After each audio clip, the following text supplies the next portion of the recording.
ब्रह्मदेव जिस स्थान पर शिवलिंग होता है, लोग उसे कंकर पत्थर कुछ भी समझ लेते हैं, पर जिस स्थान पर शिवलिंग होता है वो स्थान शिवालय, मेरा 12 ज्योतिर्लिंग का स्थल, चारों धाम का स्थल, सारी नदियां, पवित्र नदियां, सरोवर, कुंड, बावड़ी सब शिवलिंग के सम्मुख में होते हैं। मेरी जीजियों, मेरे जीजाओं, मेरी बेटियों, मेरे बेटाओं, मेरी माताओं, मेरे भाई, इसका स्मरण रहे।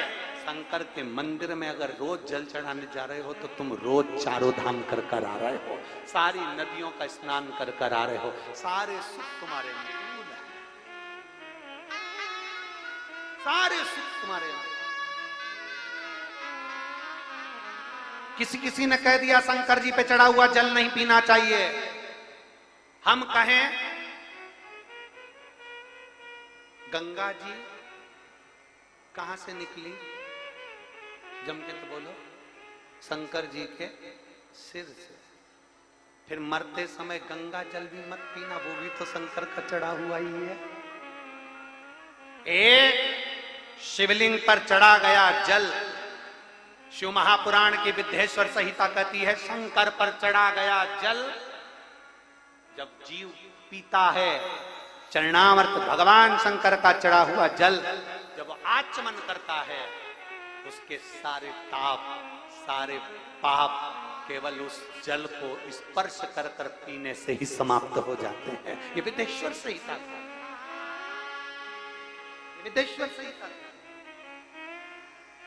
एक लोटा जल शिव जी के मंदिर में जा रहा है ना, वो अपना समय निकाल कर देखना, पहले का समय जब से शंकर जी के मंदिर में जाना चालू करा उस समय और उसके पहले का समय, जब शंकर के मंदिर में तुम मंदिर का ही पानी भरते थे, मंदिर का ही पानी भरकर शंकर जी को चढ़ा देते थे, एक वो समय था। और एक आज का समय, अपने घर का जल, अपने घर का लोटा, अपने घर से चलकर मंदिर तक जाते हो, एक आज का समय। दोनों का अंतर निकाल कर देखना कि पहले कितने धक्के खाए हैं और जब से जल चढ़ाना चालू करा तब से महादेव ने हाथ पकड़ा कि नहीं। जरा अंदाजा लगा कर देखो, पहले का समय और आज के समय का अंदाजा लगाइएगा कि पहले कितने धक्के खाए, पहले कितनी तकलीफ की जिंदगी चलती थी। आज मेरे शंकर से एक लोटा जल जो तुम लेकर जाती हो वो जल साधारण नहीं होता। शिव महापुराण की कथा कहती है, घर में जो रसोई घर होता है, वो रसोई घर में जो परिंदा होता है, जो हंडा होता है, जो मटका होता है, जो पानी का स्थान होता है, उसको हमारे यहाँ पितरों का स्थान कहते हैं। कौन सा स्थान है, जम के बोलो जरा। पितृ, रसोई घर अन्नपूर्णा का स्थान, पानी का स्थान पितरों का स्थान। पितरों के उस मटके में से, हंडे में से पानी भरा, अन्नपूर्णा के उस रसोई घर से लेकर चले, घर के अंदर से लेकर सीधे शिवालय में पहुंच गए, शंकर जी को समर्पित कर दिया। पहले के समय में वास्तु दोष, पितृ दोष, काल सर्प दोष इतने होते थे, जिसको पत्रिका दिखाओगे वो बोलेंगे काल सर्प दोष है, पितृ दोष है, वास्तु दोष है, ये दोष है, इधर की दरवाजा तोड़ो, इधर बाथरूम बनाओ, इधर की सीढ़ी हटाओ, यहाँ बनाओ, सब कुछ कर कर देख लिया। जब सब कुछ कर कर देख लिया और लाभ नहीं मिला, तब एक काम कर कर देख लो, मेरे शंकर के मंदिर में जाना प्रारंभ कर कर देख लो, तुम्हें लाभ मिलना प्रारंभ। उसकी चौखट पर, उसकी शरणागति, उसके द्वार जाकर एक पत्र, सारी दुनिया में ठोकर खाया, आखिरी में जब तुम्हारा दिल कर जाए कि शिव पुराण में सब क्या है, जब तुम्हारा मन कर जाए कि शिव महापुराण का लोग इतना विरोध करते हैं, शिव महापुराण के लिए लोग कह देते हैं श्री शिवाय नमस्तुभ्यम मत बोलो, एक लोटा जल मत चढ़ाओ, शंकर पे चढ़ा हुआ जल मत पियो, बेलपत्र मत खाओ, शंकर पर पूजन मत करो, शिवलिंग का स्पर्श मत करो, ये दुनिया के लोग करें। आखिर शिव पुराण का इतना विरोध हो रहा है तो शिव पुराण में आखिर ऐसा क्या है? अपने घर में एक गीता प्रेस गोरखपुर की शिव पुराण लेकर आ, उसका अध्ययन करो, प्रेम से बैठकर पढ़ो और पढ़ने के बाद विचार करो कि शिव पुराण में क्या लिखा है। सारी दुनिया में ठोकर खाने के बाद जो शिव की शरण में जाता है, मेरा महादेव उसका हाथ पकड़कर पार उतार देता है। ये शिव पुराण। महाराज महाराज ने, जो कथा के इतने रसिक थे कि उनकी कथा जब होती थी तो हजारों हजारों भक्त, जैसे लाखों भक्त आज शिवपुराण की कथा को प्रियता से आनंद से श्रवण करते हैं। श्रीमद् भागवत कथा का प्रचार करने वाले इस पृथ्वी पर, भागवत कथा को जन जन मानस तक पहुंचाने वाले इस पृथ्वी पर अगर सबसे श्रेष्ठ वक्ता अगर कोई हुए हैं तो परम पूज्य श्री डोंगरे जी महाराज हुए हैं, जिन्होंने घर घर तक भागवत को पहुंचा दिया। अब जिन्होंने घर घर तक भागवत को पहुंचाया, श्री डोंगरे जी महाराज, उस समय की बात है, बहुत पहले। आप कभी बनारस जाएं, आप कभी काशी जाएं, आप कभी वाराणसी जाएं, आप कभी बनारस के लिए जाएं, तो बनारस में जाकर, काशी में जाकर पूछिएगा, डोंगरे जी महाराज का चरित्र कोई भी बता देगा।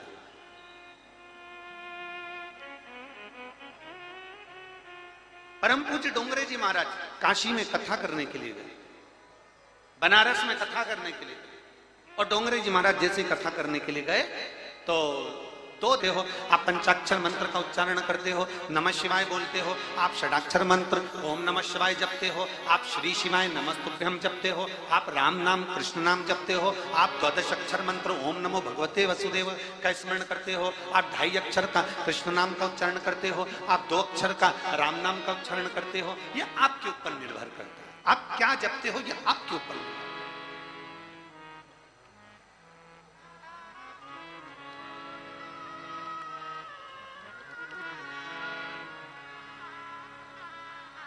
बस इतना याद रखो, राम जपो, कृष्ण जपो, शिव जपो, दत्त जपो, तुम्हारी मर्जी पड़े उसका भजन करो, तुम्हारा मन पड़े ओम नमो भगवते वासुदेव का जाप करो, तुम्हारा मन पड़े राम कहो, शंकर कहो, श्री शिवाय नमस्तुभ्यम कहो, नमः शिवाय कहो, ओम नमः शिवाय कहो, तुम्हारी मर्जी पड़े उस मंत्र को जपो। पर इतना याद रखना कि तुम्हारा विश्वास उस मंत्र के प्रति प्रबल होना चाहिए, तुम्हारा विश्वास उस मंत्र के प्रति पक्का होना चाहिए। जिस मंत्र को हम जप रहे हैं, जिस मंत्र की हम साधना कर रहे हैं, उस मंत्र के प्रति तुम्हारा भरोसा पक्का होना चाहिए।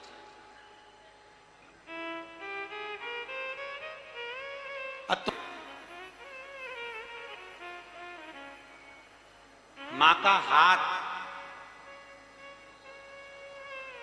हमारे ऊपर हो, मां का हाथ हो और मेरे देवाधिदेव महादेव का साथ हो, अगर ये दो चीज है हमारे साथ में, तो दुनिया में कोई बल नहीं कि तुमको डुबा दे, तुम्हारा हाथ पकड़कर महादेव पार जरूर लगा दे। मां का हाथ और महादेव का साथ कभी डूबने नहीं देता, कभी डूबने नहीं देता। और मैंने तेरे ही भरोसे बाबा, तेरे ही भरोसे हवा में उड़ती जाऊंगी बाबा, डोले बोले आते नहीं, कौन कहता है भोले आते नहीं, आप मां गोरा की तरह उन्हें बुलाते नहीं। जिस दिन तुमने मां पार्वती की तरह, मां गोरा की तरह, मां जगतजननी जगदम्बा की तरह, मां उमा की तरह, मां कात्यायनी की तरह, मां कुष्मांडा की तरह, मां स्कंदा की तरह, जिस दिन तुमने दिल से हृदय से देवाधिदेव महादेव को पुकार लिया, जिस दिन तुमने मेरे शंभू को बुला लिया हृदय से दिल से, उस दिन मेरा देवाधिदेव महादेव तुम्हारे सम्मुख में आकर खड़ा हो जाएगा।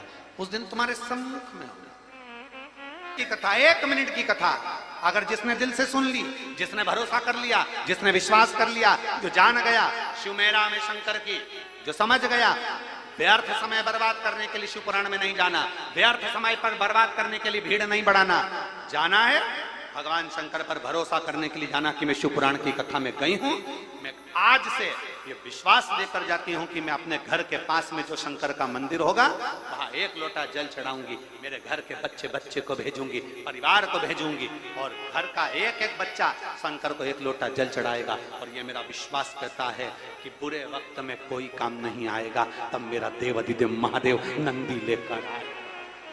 अपने विश्वास को बढ़ाइए।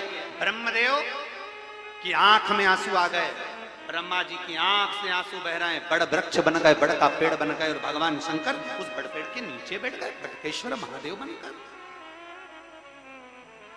बटकेश्वर महादेव,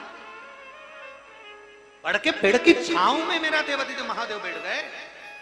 जिस ब्रह्मा जी ने झूठ बोला, जिन ब्रह्मदेव ने अपशब्द कहे, जिन ब्रह्मदेव ने ताने दिए, जिन ब्रह्मदेव ने आड़ा टेढ़ा कहा, उस बट वृक्ष की छांव में मेरे शब्द हो, मेरे शंकर, मेरे ओघड़दानी, मेरे त्रिकालदर्शी, मेरे कैलाशी, मेरे अविनाशी शिव बैठ गए थे।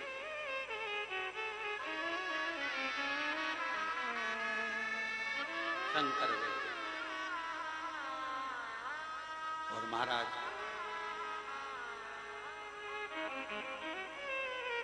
शिव महापुराण की साक्षी में श्री शिवाय नमस्तुभ्यम बोलने के लिए दूर दूर से लोग यहाँ आते हैं और अपने हृदय की बात कहकर जाते हैं।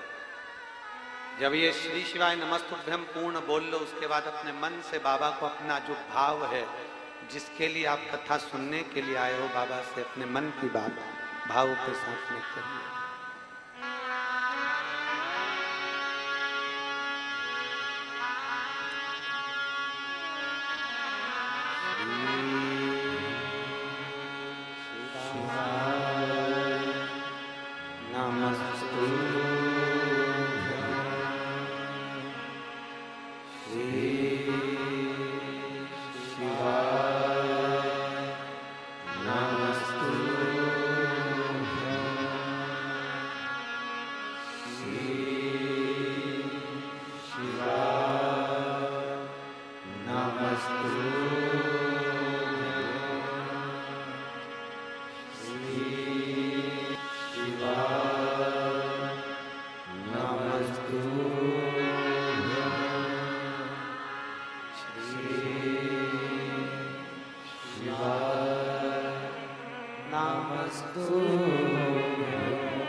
अपनी सामग्री साथ में लेकर 50 रुपए ऑटो के अपने खर्च कर कर, पैर से अपने चलकर तुम शिव महापुराण की कथा में जा रहे हो, तो क्या शंकर तुमको खाली भेज देगा?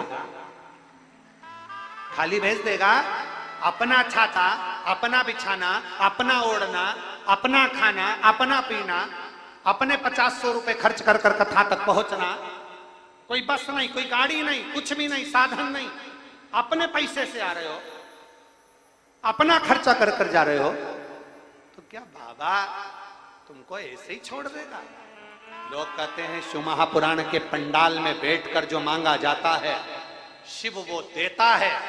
ऐसा क्या है शिव पुराण में?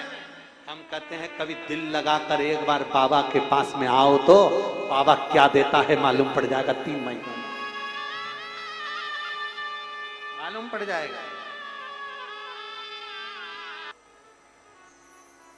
शिव कहते हैं ब्रह्मदेव दुनिया के लोग मुझे कंकर समझते हैं, शिव कहते हैं ब्रह्मदेव दुनिया के लोग मुझे पत्थर समझते हैं, दुनिया के लोग मुझे केवल कंकर पत्थर समझते हैं। जिस शिवालय में मेरा शिवलिंग विराजमान होता है ना ब्रह्मदेव, जिस शिवालय में मेरा शिवलिंग विराजमान होता है ना ब्रह्मदेव, वो स्थान साधारण नहीं होता। 12 ज्योतिर्लिंग सारे तीर्थ मेरे शिवालय के सम्मुख में आकर विराजमान रहते हैं। सम्मुख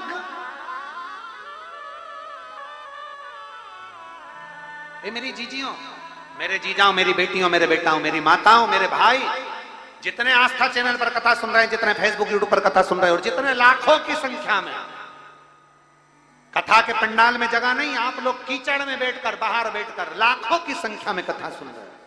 एक मन में भाव रखना, दुनिया के लोग बद्रीनाथ एक बार जाते हैं, यमुनोत्री गंगोत्री एक बार जाते हैं, द्वारका रामेश्वरम जगन्नाथ एक बार जाते हैं, पर विचार करना जो शंकर जी के मंदिर में रोज जल चढ़ाने जाता है वो चारों धाम रोज जाता है।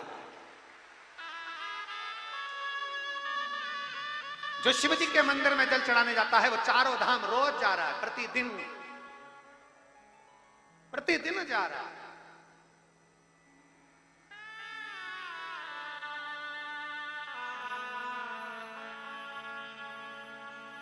के लिए पहनते हो नहीं, कि कानों में छेद इसलिए करा जाता है कि अच्छी बात आए ना तो ये कानों के अंदर जाने देना, बेकार बात आए ना तो ये कुंडल वाली जो छेद है ना इसमें से आर पार निकालते जाओ, साइड में पटकते जाओ और अपनी अलमस्त जिंदगी को जीते, जिंदगी को जीते। कथा का रसपान उतार अपने भीतर शिव तत्व को। ब्रह्मा जी तुम रो रहे हो, मैं पहचाना नहीं। शिव जी कहते हैं सुनो ब्रह्मदेव, जिस स्थान पर शिवलिंग होता है लोग उसे कंकर पत्थर कुछ भी समझ लेते हैं, पर जिस स्थान पर शिवलिंग होता है वो स्थान शिवालय मेरा 12 ज्योतिर्लिंग का स्थल, चारों धाम का स्थल, सारी नदियां, पवित्र नदियां, सरोवर, कुंड, बावड़ी सब शिवलिंग के सम्मुख में होते हैं। इसलिए मेरी जीजियों, मेरे जीजाओं, मेरी बेटियों, मेरे बेटाओं, मेरी माताओं, मेरे भाई, इसका स्मरण रहे। शंकर के मंदिर में अगर रोज जल चढ़ाने जा रहे हो तो तुम रोज चारों धाम कर कर आ रहे हो, सारी नदियों का स्नान कर कर आ रहे हो, सारे सुख तुम्हारे अनुकूल है, सारे सुख तुम्हारे। किसी ने कह दिया शंकर जी पे चढ़ा हुआ जल नहीं पीना चाहिए, हम कहें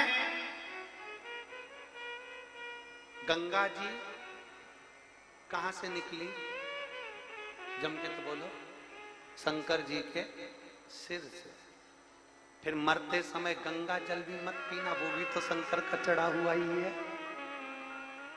एक शिवलिंग पर चढ़ा गया जल, शिव महापुराण की विद्येश्वर संहिता कहती है शंकर पर चढ़ा गया जल जब जीव पीता है, चरणामृत भगवान शंकर का चढ़ा हुआ जल जब आचमन करता है, उसके सारे ताप, सारे पाप केवल उस जल को स्पर्श कर कर पीने से ही समाप्त हो जाते हैं। ये विद्येश्वर संहिता